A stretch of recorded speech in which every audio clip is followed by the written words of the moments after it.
Hello and good morning, everybody. Guten Morgen und Sabah al-Khair.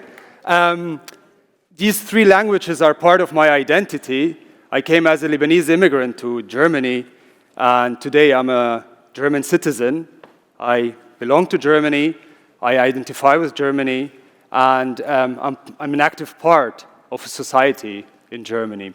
Why I'm saying this is because the whole day yesterday, it was about belonging, identification, what's home, where do I feel good, where do I feel bad sometimes, am I accepted, am I rejected, what is my role as an immigrant, and usually I would go to any conference and I will do my job as a journalist and go back. But 6 degrees made me think, rethink, ask, and reflect what all's about identity and belonging. And that's why I would kindly ask every one of you who was there yesterday if you could close your eyes for 15 seconds and remember one thing yesterday was so special for you being part of 6 degrees. It could be a conversation. I'll stop talking. So take your own 15 seconds to reflect.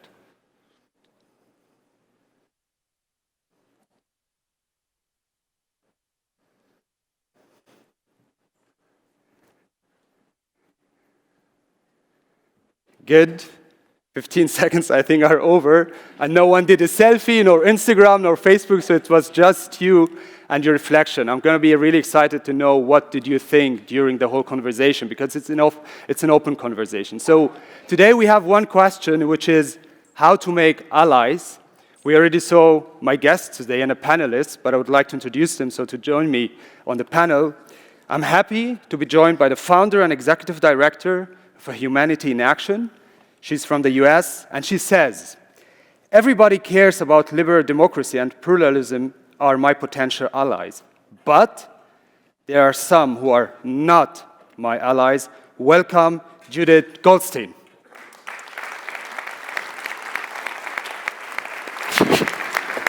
Judith. My next guest is from Germany. She's the chairwoman of the Social Democrats and member of parliament in Schleswig-Holstein. And she says, I want to help to make the transition from being involved to people being actors. Welcome, Serpil Midyatli.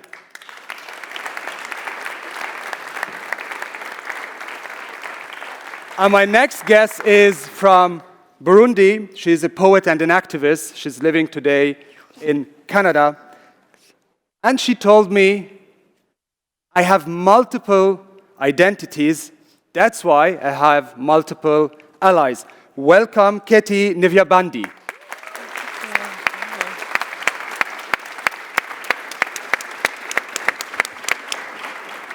I'm happy to be joined by three amazing personalities, and I will get back to you also. It's your part of the interactive discussion we're having today, and so always be ready to share your thoughts with us. But let's start. Judith. Everybody cares about liberal democracy and pluralism are my potential allies, but there are some who are not my allies. Who are your allies? Can you define them? I would say anybody who is engaged in civic life, who cares about the values of liberal democracy, and understands that pluralism is absolutely key to the vitality of liberal democracy. Mm-hmm. Those are the potential allies. You're today, you're founder, executive director for Humanity in Action. Concerning your work, right? Who are your allies? They are potentially, they're all university students who might be interested in the programs that we run. They're the 2,000 fellows that we've had in the programs over the last 20 years. They're the speakers and the organizers and the people who care generally about preserving the system that Adam spoke about last night, which is endangered. Okay. You also said who are not. We'll get back to that, because that's also interesting to know who are not your allies. But I would like to understand more from Ketty. Ketty, you organized 2015 all-woman protests in Burundi. At that moment, Who were your allies? And before I tell you that, I just want to reiterate what you said in the beginning, that I have a multiplicity of allies because I have a multiplicity of identities. So I am both an artist and an activist.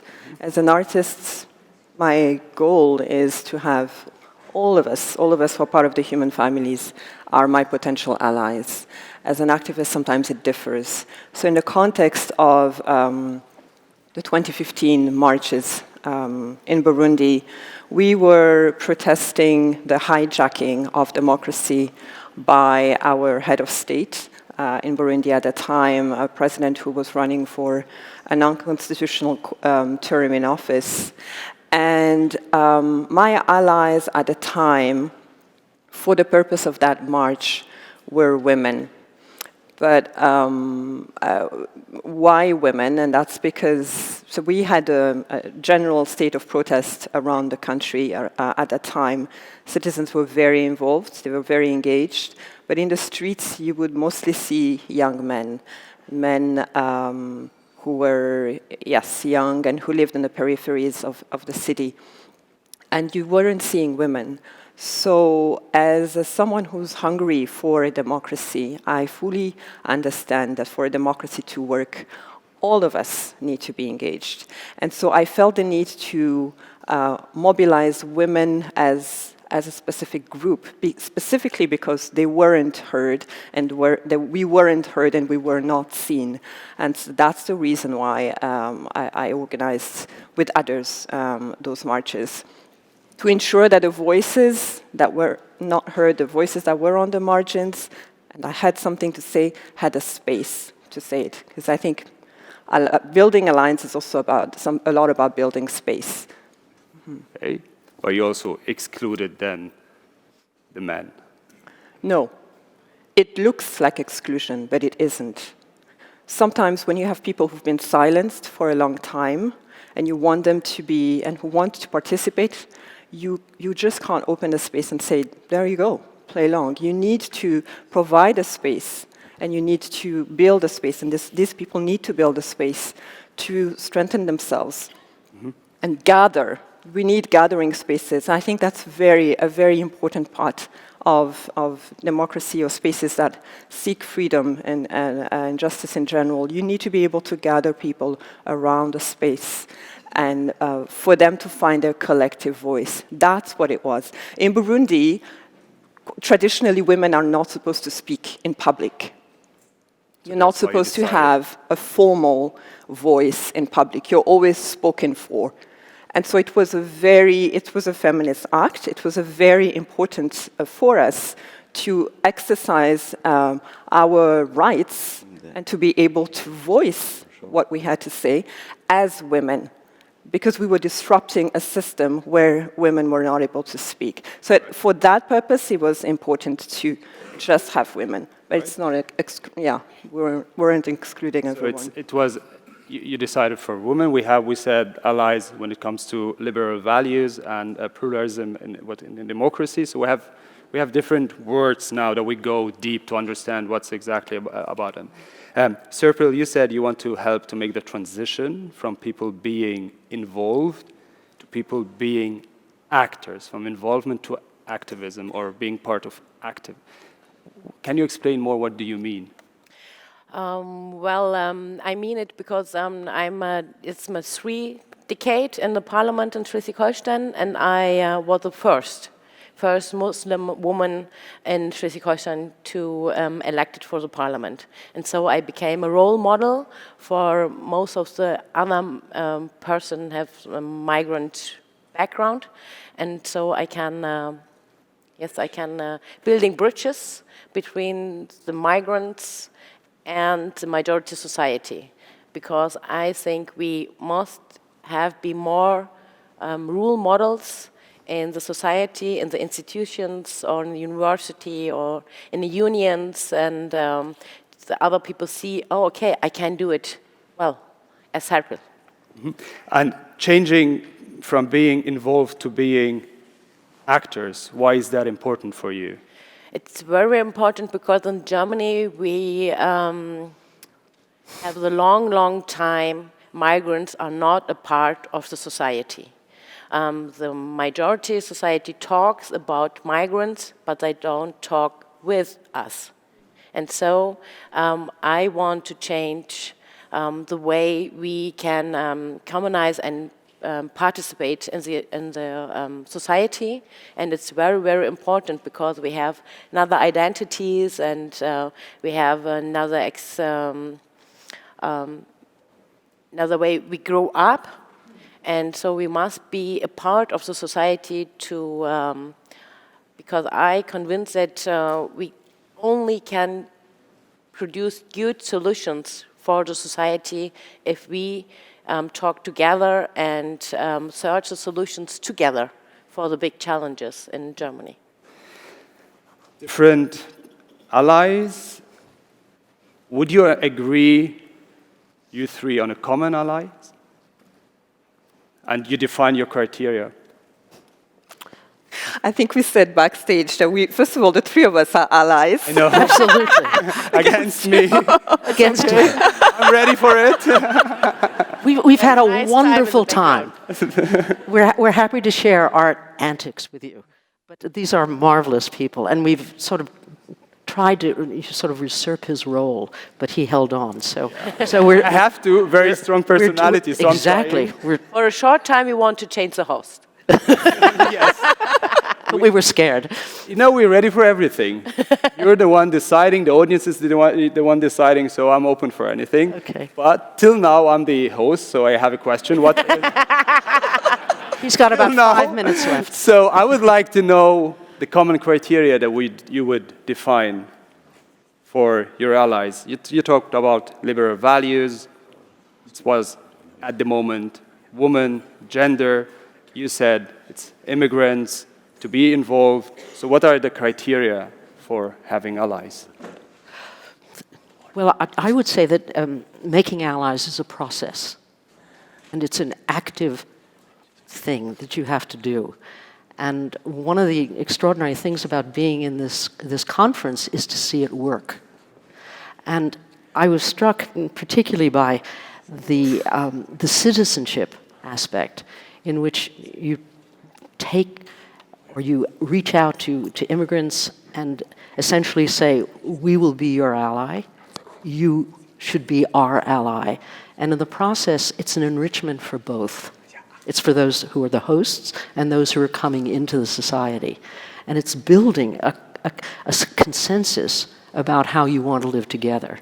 So making allies it's important to know who potentially can be an ally. It's also important to recognize where the allyship may not work. But according to what you choose your allies? There is something, and based on that, you go for your judgment.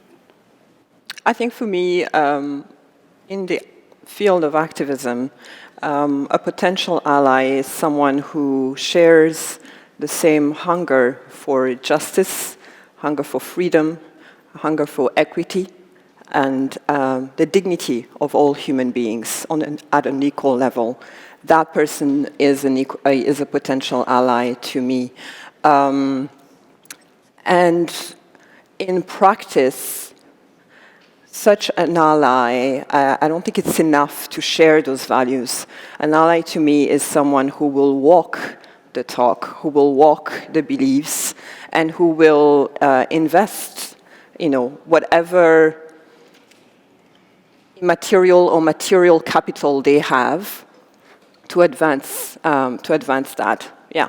Okay. But then that's me as an activist. But as an artist, all of us, all of us as human beings are potential allies. You might disagree, what we already had. Of course. Talk, which is part of freedom of speech and expression. Is there a problem today? Is there a challenge today? And that's why we are looking for allies? Is there something changing the last years, the last months? And you're saying yes, so what is it that's changing? For me, it's not changing because I come the chairwoman of the Social Democrat Party in Schleswig-Holstein, and my allies is for political, it's the unions or feminists or NGOs and migration sales organizations. So my daily job is, it's normal to make allies because we want to change the system or make more ways or more participate for all the people. So for me, it's normal to make allies. Yeah, but there are changes in Germany. When you look at the Alternative for Germany, the right party gaining more power, having more voters. So is someone like the AfD an ally for you? No. The AfD, it's not an ally because they are right populist party, and some of them it's Nazis and fascists for me. Mm-hmm. But I think we must be different the voters from AfD. They vote AfD, and so we must talk with them why you give your voice to the AfD and what is your problem, and can I answer your questions? Because I think we need allies with the democratic organization, and we in Schleswig-Holstein, all the conservatives, the Greens, and we stand together against the AfD. So we are allies against the people. So we have the we now. We're adding new wording. We have the we and the they. Would you agree? Would you say, at the beginning you said it, who are not my allies? What Serpil just said, are they your allies or they are not your allies? You know, the process of making allies is very messy. And it's very messy, particularly in this environment. In an environment in which issues of what I would call in the States, we call restorative justice, are very much of concern to us, and especially under pressure and attack from the current administration. But issues of identity, of making up for inequities of the past, this is very, very complicated. And when you asked the question about allies, and my first response was, I can tell you who's not an ally. Our constituency is drawn from the universities. And the universities are now, from my perspective, producing... as an executive director for Humanity in Action in this case, but not when talking about society or politics. Okay, but just to go back to the non-ally, the universities are, I think, producing a culture of not only, they want diversity, but they're producing a culture of very complicated and volatile diversity. And that culture makes it very difficult for us to build a community, which is what we try to do of people who come from different backgrounds, national, religious, and racial, because there is a competition over identity. There's a competition over who's been the most injured in the society. And so allyship is a concept, but it's often functions in the breach of actually making allies. Okay. I would like to go to the audience and to understand and, more what changed. Did something change that we need allies today? You have two boxes, so just raise your hand and please tell us who you are. We have someone on this side. So let me explain first this. If you weren't here yesterday, is a catch box. They fly around, so my friend Scott over here has got the other one. Feel free to throw them, feel free to do what you like, and you speak into them about like this. All right. It's amazing. This is amazing. I love this. So I definitely have to say thank you to Adam Sommerfeld for inviting me, and I think that a lot of the design probably has his touch. My name is Annemie, and I'm a candidate for the Green Party in the upcoming federal election. The question I have is, this is a very interesting topic, and I'm thinking about it through the lens of the climate emergency in particular. This is an existential crisis that is going to require all of us. And it seems to me, in particular, it's going to require some unusual allyships and people coming together who wouldn't normally do so. I'm just wondering, in those situations where you perhaps differ in very fundamental ways, but where you share a self-interest in something fundamental, like the survival of the human race, how do you create a space where you can talk about that, where you can build the necessary alliances in order to tackle that kind of issue? Question is to seriously throw it? Or to all the panelists. Okay. Yeah. Your question is to all the panelists, or would someone, or you can choose? No, I mean, I think that they all bring something different, just given where they're situated in the world. This is something that I would say that they will all have to confront, or have confronted, maybe not with respect to the climate emergency, but with something else, when they've just had to sit down and thrash it out and find solutions with people with extremely divergent views. Yeah? Thank you. Yeah. You can comment if We anyone wants. comment now, Yeah, or go do for we- it. Sure, there is a conversation, and then we get back to you. I think it's a fundamental question. It's a fundamental question because we can tend, especially in activism, we can tend to really stay in our boxes and keep speaking to each other, to our own constituencies and to people who believe with us. There's a sense of sometimes self-righteousness within the activism circle, at least, or at least in the human rights circles where I also work.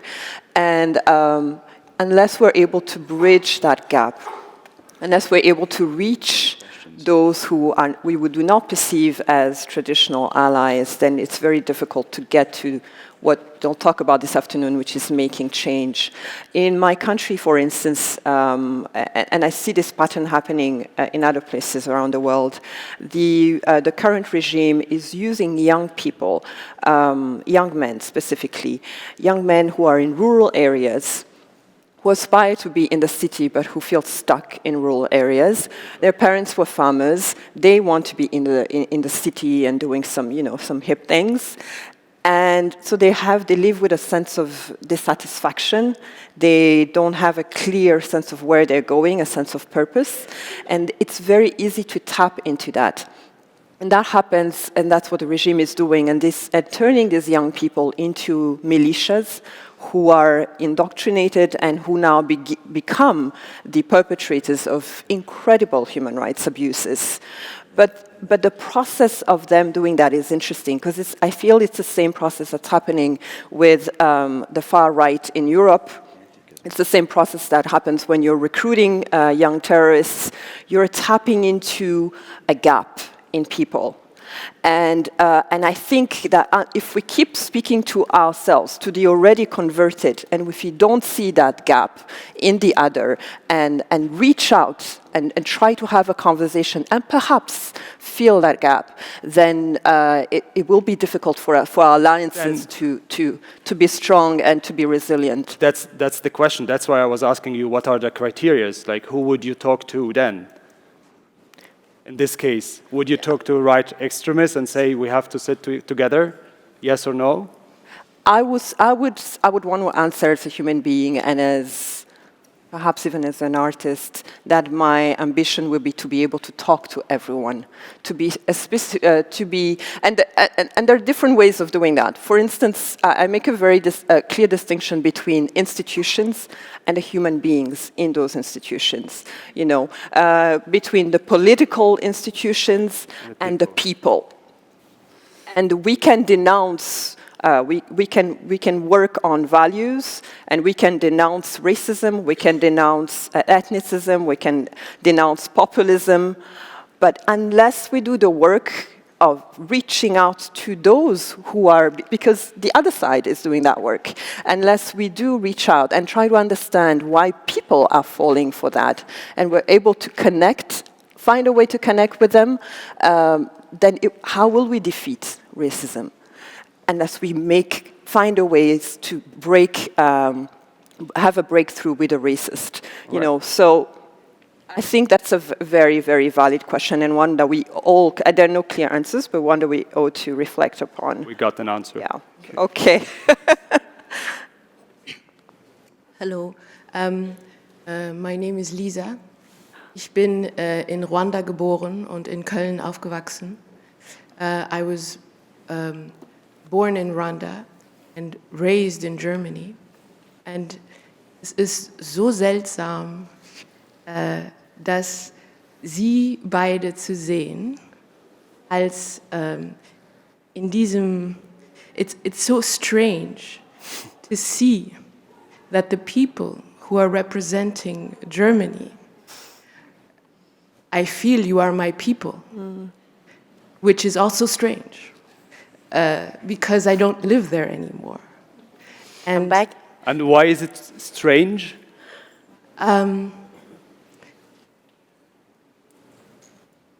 Das kann ich Ihnen nicht erklären. You cannot explain it to me, but I would like to understand.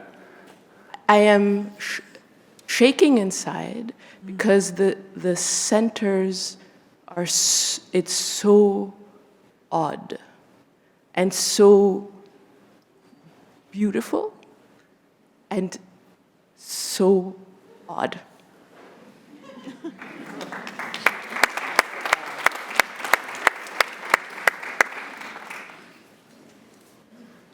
Any further? Yes, please. Thanks, Scott. Well, thank you so much for discussing allyship, because I think this part of the conference is the continuation of last night's conversation. And you are? My name is Mohammed Saleh. I came from Vancouver to participate in 6 Degrees. I first learned about 6 Degrees when it came to Vancouver. Back then, I myself was a Syrian refugee in Canada, trying to bring the refugee voice to the discussion. I think your question last night about... People don't know my question last night. What was it? About sense of belonging. Okay. Is where this conversation starts, because creating healthy communities that feel that they belong is what is needed to be done on an individual level, so we can, based on that, work on a collective level and create coalitions that create change. And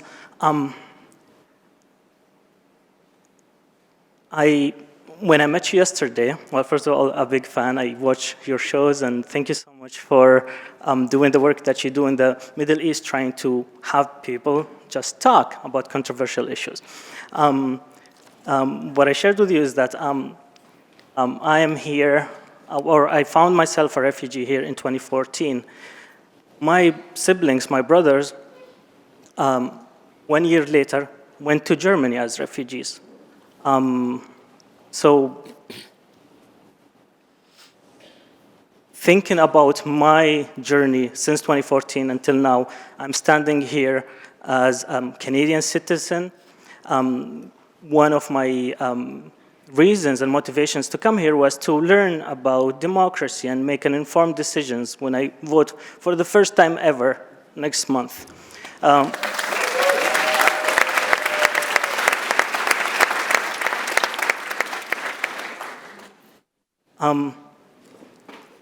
My siblings, on the other hand, after many years in Germany, are still not sure if they can stay in Germany. Isn't that awkward? Like, how do you ask people to feel that they belong and they spend 4 or 5 years not knowing if they can stay or not in the country? And plus, they all share with me that's... What's awkward for you? What's exactly awkward at the moment for you? What I said is that thinking about the fact that having arrived in Germany in 2015 as a refugee, and in 2019, you're still not sure if you stay, if you're part of you the can society. stay or not, if you're still not able to speak the language. This really affects the We'll let someone answer. Is that okay for you? Yes, of course. Serpil? Kurz zusammen, also I would just say, Mikro immer ausgegangen genau, ist. kurz zusammengefasst ist, er kam hierher, hat heute mittlerweile ist ein Bürger dieses Landes. In Deutschland Mein Bruder, die Geschwister wissen noch nicht, was passiert. How could this happen? It's a very political question because we don't have the same atmosphere in Germany like here in Canada. We have a great coalition in Germany, and the populist parties rise up in Germany, and so the conservatives, we make the very hard debate how we can make new integration politics in Germany. And the last 2 years, I'm so sorry, but we go steps back in Germany in integration. And it's very hard for me because my Social Democrat party in Berlin make some issues to we are not in this level to discuss integration, and it's so important to give the people who comes to Germany 2015 a chance and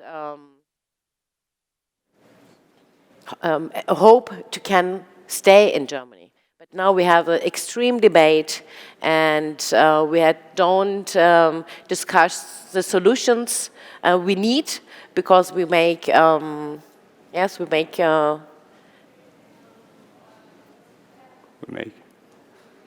I don't know how I tell you, because it's Soll ich es übersetzen? ja, wir machen eine falsche Politik im Moment in Deutschland, was Integration angeht. We're doing the wrong politics in Germany when it comes to integration. Now, for these times. And that's Not a big help to discussion. integrate people. The laws we have, it's push back the people outside, not including. Okay, Leider. thank you. General, please.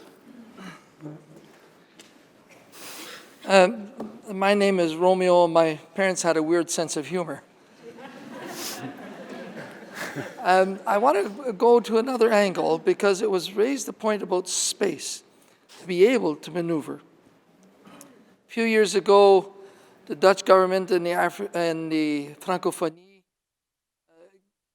asked me to go into Burundi to negotiate with the army to not intervene when the militias were becoming very active. And they were all young people and so on. Because the army was made up 50% of each ethnic group. And if they went in, then that would turn the whole thing into an outright ethnic catastrophe, and ultimately maybe even another genocide scenario.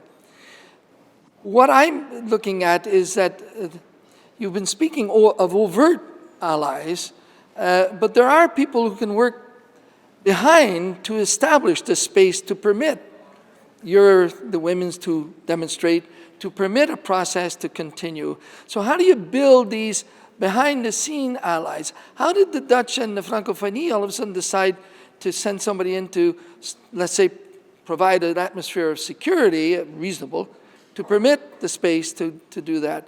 And how do you build those allies? To me, who are force multipliers to the ones in the front lines who are doing the actual overt discussions and debates and the like. So they set, hopefully, the space in the scene. How do you create that? How do you bring them in? I would say education is the beginning, and education at all different levels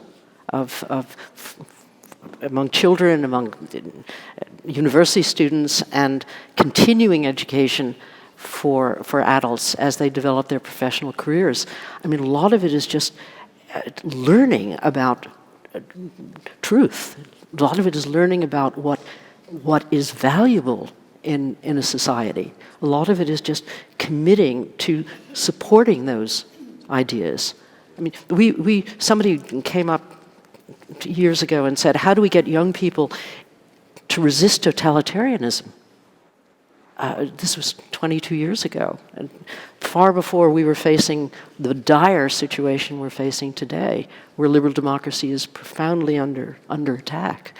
And the idea for Humanity in Action was to bring people from students from different countries to come together to understand cultures of resistance. And that's an enormously complex thing. And what resistance is in one historical period is different from another. So we were basing our experience on Denmark, 1940s, when the Danish people protected their Jewish population from the Nazis. So what made that culture, as a country, what made that people decide that they would protect the minority and that they would convert that minority into the symbol of resistance to Germany? This happened in no other place in Europe. So what was in the culture? That same country today is a country that is profoundly skeptical, suspicious, and afraid of integration. What makes that country change? Is it just a question of numbers? Is it a question of, I think, to some extent, that we have squandered the last 70 years when we had the time to build an understanding of what liberal democracy is about, to develop the muscle to sustain the process. And we haven't done it, and now we see what that means. If I would sum up, there's a kind of something here in the room, in different societies we live today in, if it's in Germany, if it's in the US, if it's even in Africa or in Burundi exactly, if it is in where I also cover news from the Middle East. There is a kind of attack, what you already said, on human rights, liberal values, tolerance, acceptance, inclusion, people from different ethnicity, color, sexual orientation, religion, living together and enjoying human rights and living all together as a citizen and having equal rights. So there's something going on there that it's shaking. And that's why there's a new discussion concerning coming together and building allies.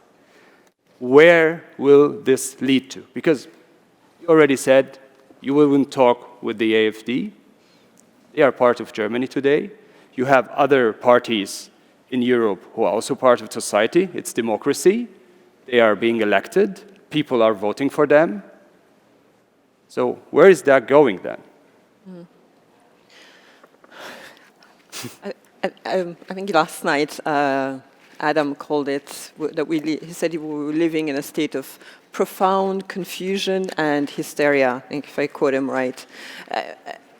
And overall, I think we're living in the age of the politics of fear and a culture of fear, and that's what authoritarianism really, is founded on. It is making you so afraid to act and so afraid to resist. Mm-hmm. And that's what's growing. And I think before you can call a situation a state of authoritarianism, if you begin, there are tell signs, the growing anxiety, the anxiety that we feel in the US that is so clear, a sense of despair, of not knowing what to do. It is so huge. Where do we begin? All these are signs. They are paralyzing symptoms of an authoritarian state, and we feel that. And I think what you're asking is where, not just where is it going, but I hope what you're asking is what do we do about it, and how do we shift that? Yeah, because when you talk to people from the countries I mentioned, another concept, but I can mention where I was and the people I talked to. You have the whole belonging, where we are talking about, the belonging, inclusion. People are having the feeling, you might disagree or agree, that's why we're here, that there is a new we and they. People coming, arriving, fleeing, and the people who are there. So do you agree on that? If you agree on that, and then to know where to go and what to do. Mm-hmm. Mm. It's nothing new. Yeah. this we and they. It's constantly changing. And yes, we are under enormous pressure now, and particularly with leaders who fan it, who take it as their mandate to use fear and violence and hostility, verbally or in other ways, to turn one group against another and to deflate the strength of the democracy. Where we draw a line, where we say, it's enough. Well, the House of... Because if you look at the last years, you said it was always like this. Was it always like this? We've always, human beings, I mean, we were very complicated and difficult. The House of Representatives yesterday said it was going to start impeachment against the president. That's a beginning. But it didn't happen yet, so... Don't be so cynical. You have to start. You have to believe it. You can't be overwhelmed by the sense that it's not going to go your way. You have to believe. You have to fight. And the only precious gift we have is that hope that we're doing the right thing. And we will look for allies, and we'll find them. And the people who we depend upon the most are those who are passive and who don't think that they have a stake. And that we have to make very clear that they do. We depend upon them. Yeah, go ahead. I want to say something about Germany. Perhaps it's an answer to you. I think that we changed something in Germany. Yes, it's changed something. It's changed because members of Germany sit here and have the Turkish migrant background. It's changed something because the majority see in Germany something is changes. And the last 60 years, the majority give us the places where we stand there. And we stand there for 60 years. But now we have the new generation, and the new generation want more. And they're good educated, and they're good participate, and they know their rights. And so we came up the stairs. And this is perhaps, it's the majority is afraid of us. Where who are us? Who are us? The majority. The majority in Germany yes, are afraid of us.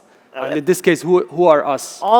All they don't be a big part or a strong part in the society. It can be women in the parliaments, perhaps, or people with another sexual orientation, or migrants. We have in society, and after 500 years, it's go good. But now other groups came and want their place in this majority society. And perhaps they are a little bit afraid it's enough place there. But I think in a democracy, it's enough place for all the people who want to participate. Most important thing is they must be Democrat. So if you be a Democrat, and the human rights is for us very important, so we can make a new society, a place for all the people. We have a participation from the audience. So I'm going to challenge you guys. Because here's the issue I think the progressives are facing in all liberal democracies, and even beyond liberal democracies, is that we are trying to be everything to everyone. We're trying to make everybody happy because we believe in inclusion.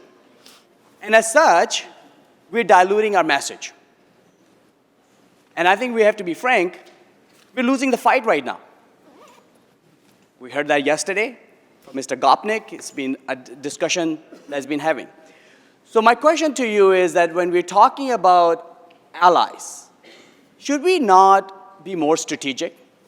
Should we not pick people that we need to work with so that we can be stronger and hone in our message and get out there and convert people, as opposed to try to make you happy and you happy and you happy and don't want to offend you and you and you, even though we may disagree, to our message across? First question, do you agree with that proposition? Second, if so, how do we do that? Yeah. Can I react to that? I'm not so sure that I agree. I'm not sure that the issue is whether we're diluting, so I'm including myself in the progressives that you're talking about, whether we're diluting the message, or whether, or how we frame the message. I think that part of what's missing is a vision and a clear direction. I think when you mobilize people for something versus mobilizing people against something, you have a very different energy, and you have a different alliance, and you have a different longevity to that alliance. And unfortunately, many progressive movements are mobilizing people against some things. Let's mobilize against Trump, while Trump is mobilizing for a greater America. You know, the language is different, the narrative is different. And I think that what inspires people, what moves people from apathy, from a sense of, yes, that's terrible, what can I do about it, is you have to spark an inner revolution within a person. Revolution begins with an inner revolution before you see an outer revolution. And you have to be able to spark that in people. You have to be able to share an ideal, a vision, a dream, an aspiration that is powerful enough to resonate with people inside them and say, yes, yes, I do want that for myself. I want better for myself. You have to be able to build, we were speaking about this backstage, not self-confidence, but citizen confidence. And a sense of saying, I deserve better and no more of this. This is what made Rosa Parks remain seated. She just woke up and said one day, although it's a result of years of community organizing, but one day she said, you know what? No, I am not getting up. Because I deserve better. This isn't right, and I want better for myself. And that's what we need to be able to ignite in citizens. And we're focused so much on what we don't want that we're not spending enough time articulating and sharing what we want, which is exactly what the populists are doing. And I think that's where we really need to reflect and change a little bit how we approach our approach to things.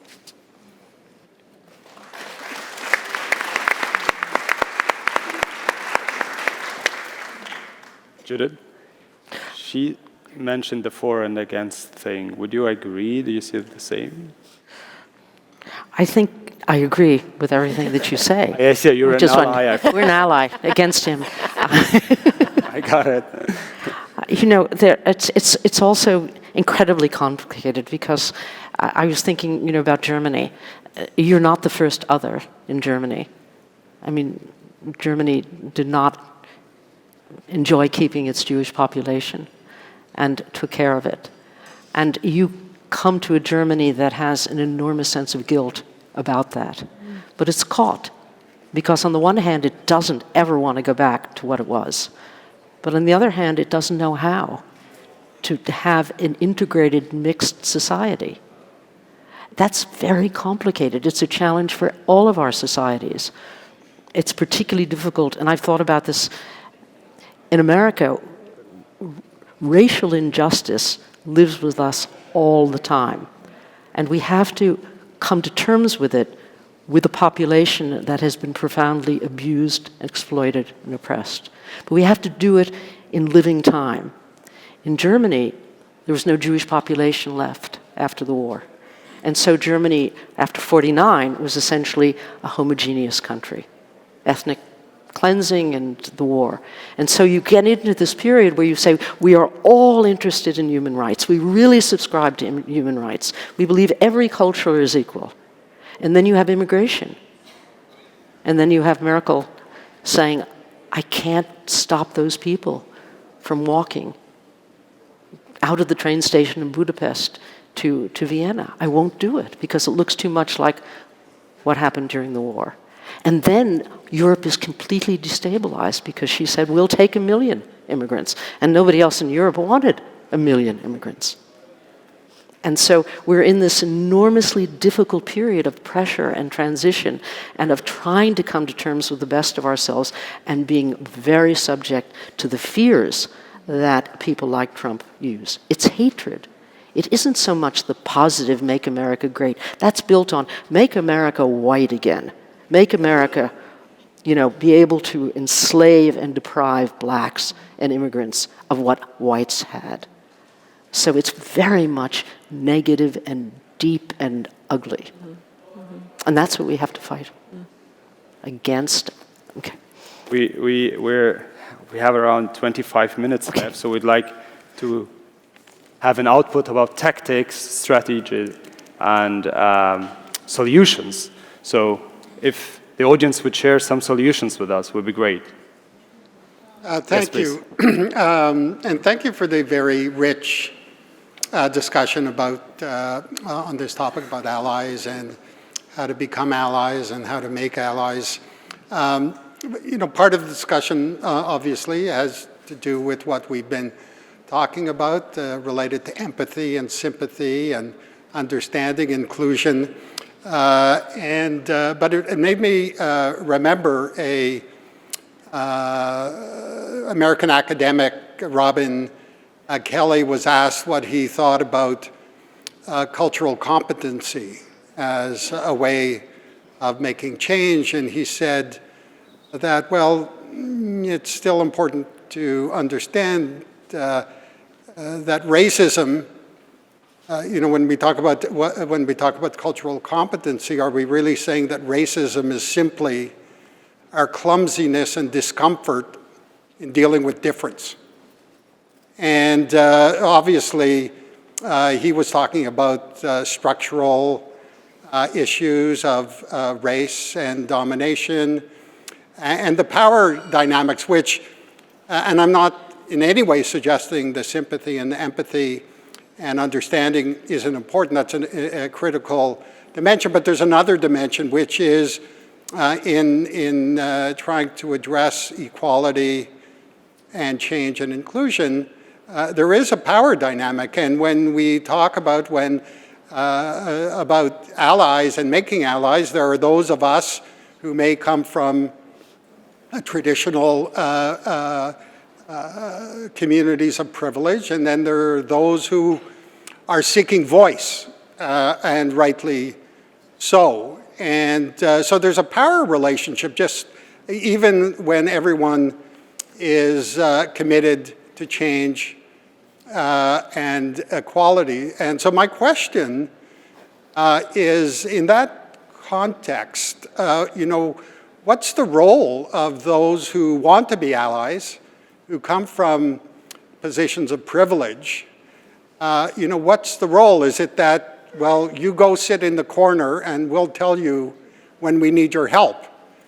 And of course, reality and legitimately and importantly and thankfully, there isn't one voice coming from communities that are seeking throwing off oppression and marginalization. There's a range of voices that together are part of that movement. So even if we did go and sit in the corner, who do we listen to when it's time to act? And I ask this question not because anyone should feel sorry for those of us who come from a position of privilege. I ask because, what about that dynamic, and how do we navigate that? Thank you. Mm-hmm. I think it's the same question. Do you want to go ahead? Well, I can only say that in the Humanity in Action programs, we confront that challenge every summer for a month, and we are constantly trying to build communities of trust based upon differences. But there's no question that the tensions exist between those who feel that they must gain power, and in fact, what I call the rage of rising expectations, and those who are not aware of the subtleties of the power that they have and feel very challenged by these differences. So we are confronting so many different things at the same time. But one thing is clear, and we have really felt this very strongly, that we cannot have a conversation if there's dogma, if there's ideology, if there's the sense that you are going to punish those whom you consider to be your enemy ipso facto because of color. The conversation has to be a joint conversation. It has to be all of us talking about where we've gone wrong and how we have to adjust. I think it's a great question, and it's a kind of question that I think a lot of men are asking themselves with regards to feminism and feminist movement. What is my role? What do I say? How do I support? How do I become a real, a trusted, and effective ally?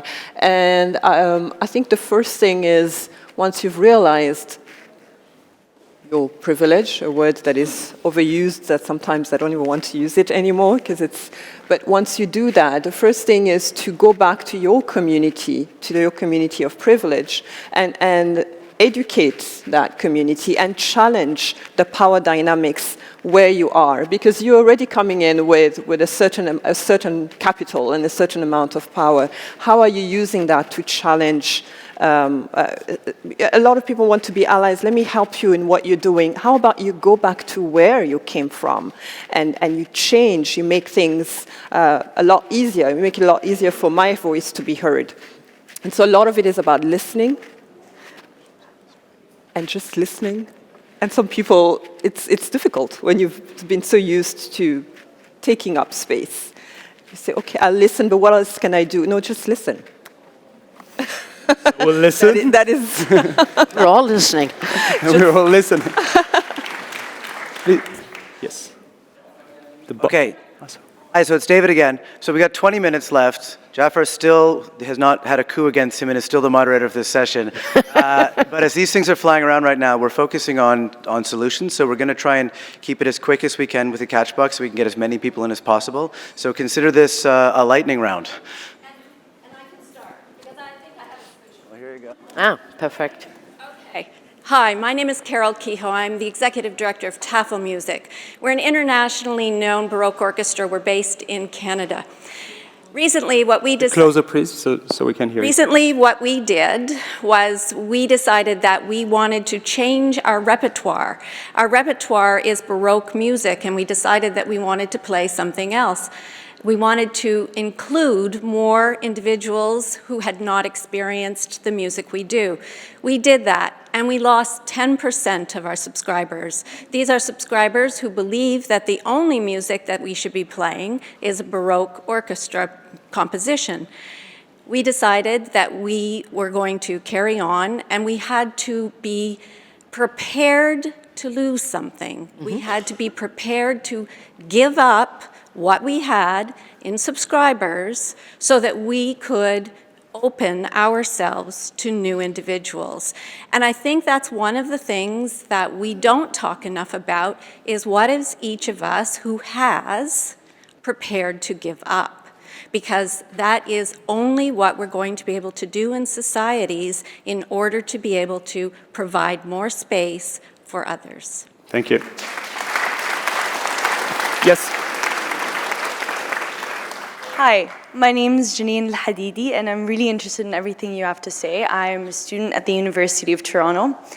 And just my question was, because I'm so passionate about thinking about things from, like you said, multiple lenses, but I think something we haven't touched on a lot was the intersectionality within allies.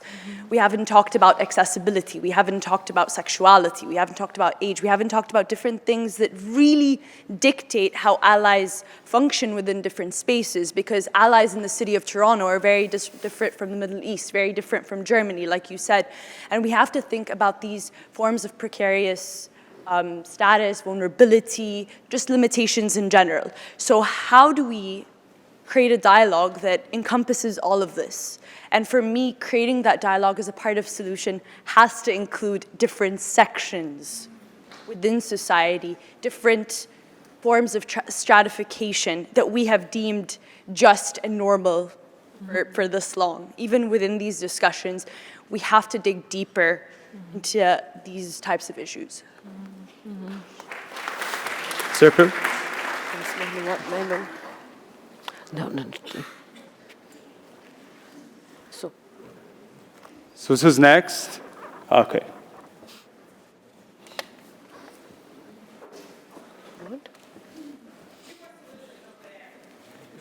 Okay. Lass die Leute mal reden. Yes, please. Hi, my name is Trisha. I work for Doctors Without Borders, or Médecins Sans Frontières. I think my comment sort of echoes what the last speaker was just saying, but for me, I think that more opportunities like this, so bringing people together for conversations, and it doesn't just mean, I think a lot of great points were brought up in terms of not always speaking to the people that are having similar ideas to you, and the idea of starting with a personal revolution. I really identify with those comments. So I think that bringing people together who may not always agree with us or see things in the same way is really important. I think there's sometimes some really messy conversations that are to be had, but in that, I think coming to those conversations from a place of curiosity and this willingness to listen is also a way for us to be able to express ourselves and to do so in a respectful way. And we don't always have to walk away agreeing from that conversation, but I think what comes from that is a better understanding of where that person is coming from, what their lived experiences are, and how they may be using that to frame whatever that conversation is. So thank you to ICC for holding this event every year. And I think that all of us who are trying to make allies could definitely learn from bringing different folks into the room with us, not just the ones that are seeing things in the same way. Thank you. The last, yes, please. Yeah, I want to bring it back here into the room again. I'm Indigenous. I was born on October 5th, 1955. And October 12th, 1955, I was taken from my mother by the Catholic Church, never to see any of my family again. Let's talk about belonging. Let's talk about the incredible andragogical, the learning, the deep, that people who, as Frantz Fanon says, I am an orphan, I belong nowhere, so I must understand everything. Let's talk about belonging is, and community and allyship is about being able to trust people, and I trust people because they're authentic in their humanity and their woundedness, their brokenness. But from Frantz Fanon, I have, as an Indigenous kid, I don't belong anywhere. I had to invent myself. And through the invention of myself as a human being and a good human being, I have had to learn things. I've learned about all the pieces I learned to master and fit as a lawyer, as a psychologist, as a psychoanalyst, as an actor, as all the things I did. All the pieces I had learned to master and to fit were my own dissection. I had to reintegrate myself. Without that when I feel somebody holding out and not being vulnerable, I have trouble trusting them. If we want to be allies, and frankly, the discourse in Canada around allyship and colonial settler relationships, if you're an ally, I don't want to hear from you. If you can call yourself a guest, you situated yourself in a political space, a political economic space that is very different than saying, hey, I'm an ally, because, okay, so is that bragging rights? Or, because we're quite critical of this. I trust somebody who says, I'm a guest. They know who they are, where they are, and the vulnerability of their own position historically. So to be allies or to work together, we have to trust. And in order to trust, we have to be strong enough in ourselves to be authentic and vulnerable. And that's the transcendent aspect of being humanity. My father, by the way, was, my grandparents were Holocaust survivors, and my mother's side of the family were the starvation on the prairies. But the main point is, if you really want to understand the idea of belonging existentially at an individual level and at a larger group, because communities don't do anything. People that are members of communities do things, is check out the discourse and the movement, the adoptees' rights movements, who are actually taking on this. We have an incredible sense of Our position, knowledge-wise, is so unique, and we have so much to share, but the people that no longer are willing to play the Stockholm Syndrome, we are dismissed as angry, ungrateful little bastards. And we're not. We just refuse to deal with the neurosis of the adoption industry, and with all due respect, people who adopt children and think they're no longer infertile are wrong. Deal with your loss. But the reality is that we have an epistemological understanding of things that is so important to what it is to be human. And you're doing yourself a disservice by not listening to us, especially those that aren't part of the game anymore. Thank you. Thank you. If I could just, 1 second, the comments, I just want to share something that Vladimir Grossman, who is the great author, the Russian author of Stalingrad, wrote. And he said, how many times do I have to tell you that there are two truths? There's the truth of the reality forced on us by the accursed past. And there's the truth of the reality that will defeat that past. It's this second truth, the truth of the future, that I want to live by. And I think that speaks to it.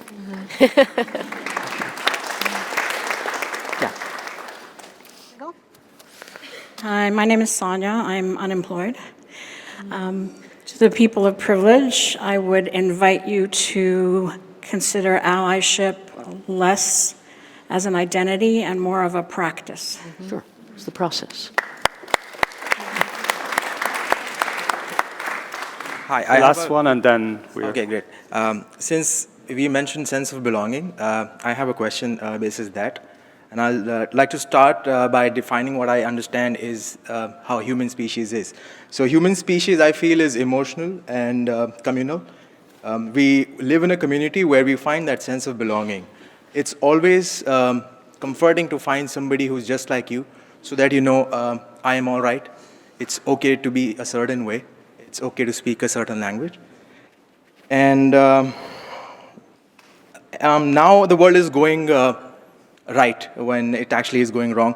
The groups and communities are not uniting, whether it's anything, whether it's supporting a football club or a certain religion or coming to a country. People are dividing. So the emotion which was earlier maybe love and was uniting people has turned to hate, whether it's building a wall or anything like that. These differences, what they do is while they divide people, they also unite people. Now, do we really need a cause for people to unite? It's a complex question. So what I'm really trying to ask you, is there a way, apart from making allies, that share the same beliefs beforehand? So the human race is kind of ready. Or in other words, how to make allies before the damage is done? And then we go to the solution. So how to make allies before the damage is done. I would like to hear from every one of you solution of bridging. Yeah. Ketty. I think a big part of building alliance, making allies, refers to what you were just referring to, and that's truth-telling. I think it's very important to tell the truth about the present and the past, and to tell it fully, because a lot of the differences that exist are based on ignorance, whether it's feigned ignorance or whether it is authentic ignorance. So I know, for instance, that being a refugee, a lot of the resistance towards refugees in Canada or a lot of the resistance towards migrants in Europe is rooted in the way that our countries are represented. When all that you see on the news, whether it's in Canada or in Europe, about the African continent is its devastation and the despair, and you fail to speak about the causes of those challenges. First of all, Africa is not about that only, but what has caused this? If you fail to speak about our historical heritage of colonialism, of exploitation, but also the current realities. The fact that Canadian mining companies are right now in many African countries and benefiting, and that's what supports dictatorial regimes that are in place that make people flee. Perhaps if people saw the whole picture, they would be less resistant to refugees, and there would be more understanding of what a person like me, for instance, brings to Canada. So I think it really is important to widen the scope and tell the whole truth. So the media narrative. The media narrative and the global narrative. It's not just, so it's, yes, media has a large role to play, but so does culture, so there's pop culture, and there's a big role that art and literature, but also politics and politicians. We have to have political coherence. The solution for that would be to? Well, that's what I'm saying, to tell the full truth and to be able to be coherent. You see, when you're speaking, let's say you're a far-right government in place. So let's even take the United States. You cannot be refusing to have migrants come in, and at the same time, you are exploiting those very countries. You're exploiting the natural resources. You are the #1 creator and manufacturer of weapons, the weapons that are making people flee in the first place, and then you now start, saying that people can't come in. If you're not owning up to your role and what is fueling a refugee crisis, for instance, because we don't have a refugee crisis, we have a crisis of meddling. First of all, we have a compassion crisis in the global north. That's #1.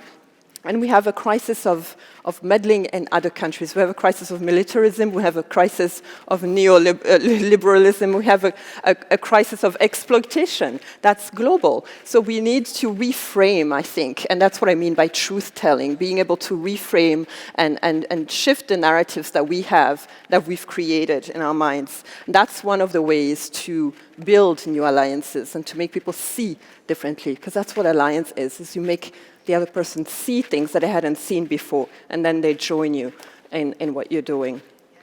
Thank you. Serpil. Very good. Solutions? A solution from your point of view?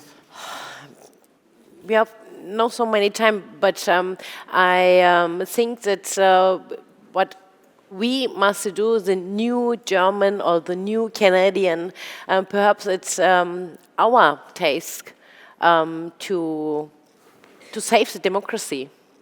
And because we know where our parents come and how it is to live in a fascism regime. And the majority don't have the feeling for that.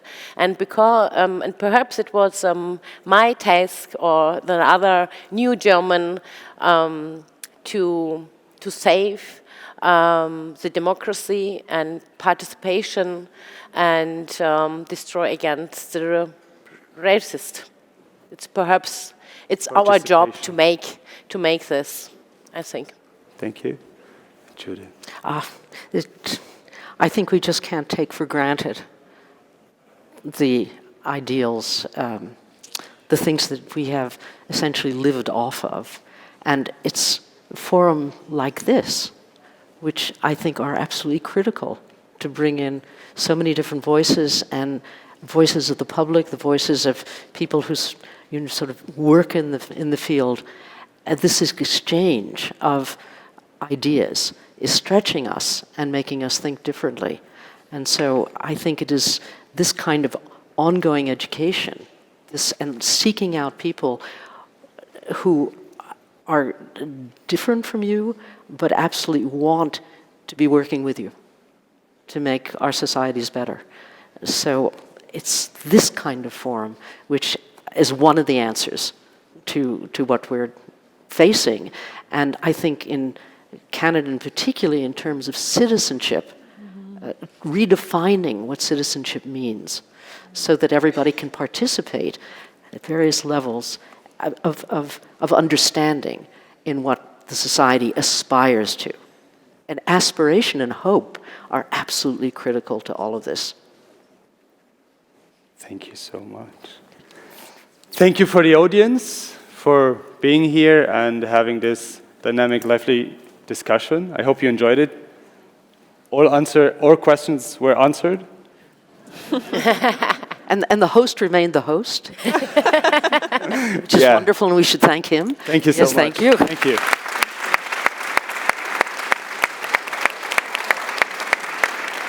So thank you, everyone. Thank you for my panelists, and enjoy the rest of 6 Degrees today. Thank you so much. Yes, thank you, Jaafar. Thank you, Judith. Thank you, Serpil. Thank you, Ketty. That was really fantastic, and everyone in the audience. That was the kind of interventions we like. So lots more of that in the afternoon. Speaking of the afternoon, there is another 360 featuring Pussy Riot's Nadia Tolokonnikova, Dave Meslin and Jesse Wente. We've also got, at the end of the day, What's Next, which is sort of the culmination of this entire 2 days. It's where we figure out what we do with all the things we talked about over the last 2 days. So please stick around for the afternoon for What's Next. After this, there's 4 exchanges in the 4 rooms. And we have a book signing by an ICC board member, Andreas Subliotis, who's sitting right over here, who's got a wonderful memoir called Misfit. And I'm happy to say that he is donating all of the proceeds of Misfit to 6 Degrees. Thank you, Andreas. So after this, I've read the book. It's fantastic. You're going to learn a lot about Andreas and a lot about life. It's at the book table, which is up these stairs and back towards the door you came in on. We got a 25-minute break right now. Do the exchanges and then back here after lunch. Have a great day.